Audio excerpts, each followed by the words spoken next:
Imagine being born a free warrior, only to be captured and forced to fight to the death for the entertainment of others. This isn't a movie plot, it's the real-life story of Spartacus, a name that has echoed through history for over 2,000 years as a symbol of rebellion and the undying quest for freedom. Today, we read diving deep into the incredible tale of the man who dared to challenge the might of the Roman Republic. From the dusty gladiator arenas of Capua to the snowy peaks of the Alps, this is the story of Spartacus and the slave army that made Rome tremble. Our story starts around 73 BCE in the bustling city of Capua, a hub for the brutal but popular gladiator games. Here, in a school owned by a man named Lentulus Batiatus, lived Spartacus, believed to be a Thracian auxiliary soldier who had either deserted or been captured. Spartacus was sold into this life of forced combat. He was trained to kill or be killed, a pawn in a bloody spectacle. But inside this warrior, the spirit of a free man refused to die. The constant degradation, the violence, and the utter lack of hope created a powder keg, and Spartacus was the spark that would light the fuse. Together with about 70 other gladiators, including key figures like Crixus and Enemo, Spartacus plotted a daring escape. They weren't just planning to run, they were planning to fight for their freedom. Their chance came, and armed with nothing more than kitchen utensils and whatever weapons they could seize from the guards, they fought their way out of the school. They were out, but they were not yet free. The entire Roman Republic was now their enemy. Their first move was to find a defensible position. They chose the steep vine-covered slopes of Mount Vesuvius, the very same volcano that would later famously erupt and bury Pompeii. From this natural fortress, they began to raid the surrounding countryside for supplies and weapons. Rome, at first, didn't take this small band of escaped slaves seriously. They saw it as a minor annoyance, a police matter, not a military threat. They sent a small militia force under the command of Gaius Claudius Glaber to deal with them.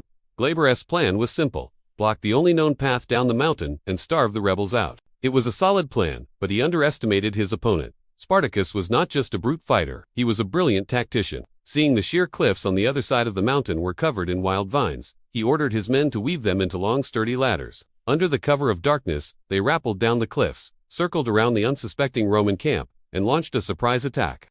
The Romans were caught completely off guard and were utterly routed. This stunning victory was a turning point. News of the successful slave revolt spread like wildfire. Slaves from all over the region, rural workers, shepherds, and anyone disenfranchised by Rome, began to flock to Vesuvius. What started as a small group of 70 gladiators quickly swelled into an army of tens of thousands. Men, women, and children joined the cause, all dreaming of freedom. Spartacus's army was a motley crew, largely untrained and poorly equipped, but they had two things the Romans lacked: a charismatic leader in Spartacus and an unbreakable will to be free. Spartacus and his lieutenants worked tirelessly to train this new force, using their gladiator skills to teach them how to fight and employing guerrilla tactics to outsmart the Romans. Alarm bells were now ringing loudly in Rome.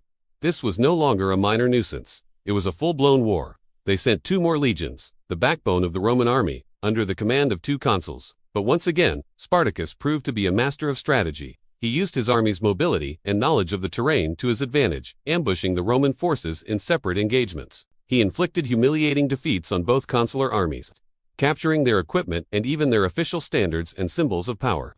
The slave army was now better armed and more confident than ever.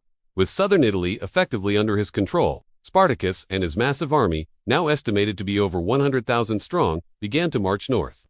Their ultimate goal has been debated by historians for centuries.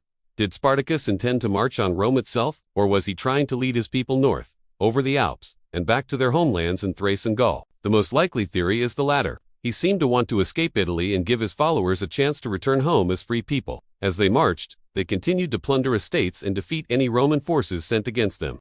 The Servile War, as the Romans called it, had thrown the Italian peninsula into a state of panic and chaos. However, as the army grew, so did the internal conflicts. The rebel force was not a unified entity. It was a coalition of different groups with different leaders and different goals. A major rift developed between Spartacus and one of his key lieutenants, Crixus. While Spartacus advocated for the strategic march north to escape Italy, Crixus and his followers, mostly Gauls and Germans, wanted to stay and continue plundering. They were driven by a desire for revenge and riches. This division proved to be fatal. Crixus eventually broke away with a force of about 30,000 men. Acting on his own, his army was soon cornered and annihilated by Roman legions. Spartacus, hearing of the defeat, held funeral games in honor of Crixus, forcing 300 Roman prisoners to fight to the death as gladiators, a grim reversal of their former lives. Despite this internal setback, Spartacus continued his incredible push north. He reached the foothills of the Alps, near what is modern-day Modena, and defeated yet another Roman army led by the governor of Cisalpine Gaul. The path was clear. The Alps, and freedom were within their grasp. And then, for reasons that still mystify historians, Spartacus turned back. Why did he make this fateful decision? Perhaps his followers, emboldened by their victories, refused to leave the riches of Italy behind. Perhaps Spartacus believed they could now defeat Rome itself. Or maybe the logistics of crossing the Alps with such a massive, diverse group of people, including many non-combatants, were simply too overwhelming. Whatever the reason, they turned south, marching back down the Italian peninsula. Back in Rome, the Senate was in a state of utter panic and humiliation. They had thrown multiple armies at this slave rebellion, and all had failed. They needed someone who could get the job done, regardless of the cost. They found their man in Marcus Licinius Crassus. Crassus was the wealthiest man in Rome, immensely ambitious, and desperate for military glory to advance his political career. He was given command of 8 legions, a massive force of over 40,000 professional soldiers. Crassus was a ruthless and disciplined commander. When one of his subordinate legions engaged Spartacus against orders and was defeated, Crassus revived an ancient and brutal form of punishment: decimation. He had every 10th man in the disgraced cohort beaten to death by their own comrades. The message was clear: failure would not be tolerated. Fear of Crassus would be greater than fear of the enemy. Crassus pursued Spartacus's army relentlessly, pushing them further and further south, to the very toe of Italy. Spartacus hatched a plan to cross the Strait of Messina into Sicily, hoping to reignite the slave revolts that had occurred there previously. He paid pirates to transport his army, but they took his money and sailed away, abandoning him. Trapped, Spartacus turned to find that Crassus had built a massive wall ditch and rampart, stretching over 35 miles across the peninsula, effectively bottling them in. Winter set in, and supplies began to dwindle. The situation was desperate, but Spartacus was not one to give up. On a stormy, snowy night, his army managed to bridge the ditch, scale the wall, and break through Crassus's blockade. It was another incredible feat, but they suffered heavy losses in the process. The rebellion was now in its final, desperate phase. The rebels were cornered, exhausted, and running out of options. The Roman Senate, growing impatient, had also recalled 2 of its most successful generals, Pompey from Spain and Lucullus from the east.